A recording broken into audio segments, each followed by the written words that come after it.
I think Albert Hirschman's biggest influence on me came through two different channels. The first was through his work on intellectual history. I think the book The Passions and the Interests is one of the best books written in the 20th century, in my view.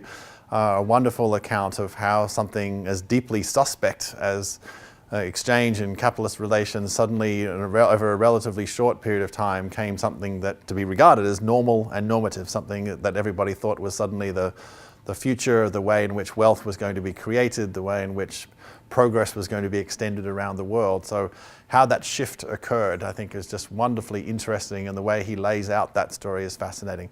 But in my more immediate professional life, the way I found his work most helpful is through his relentless insistence that so much of what we were doing was deeply uncertain, that we didn't just need to take context and see it as something that we needed to take into account. It was actually fundamental to understanding how and why change processes played themselves out in the way that they do.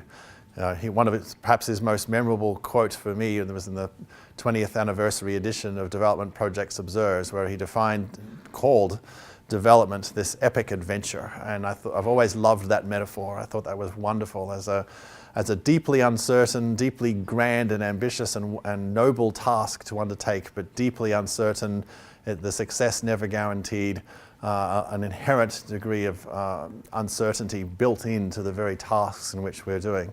And that was always in contradistinction to much of modern social science, which wanted to be seen to be rigorous, predictive, imitating the more formal natural sciences, where there were real possibilities for being able to model and define and predict the world.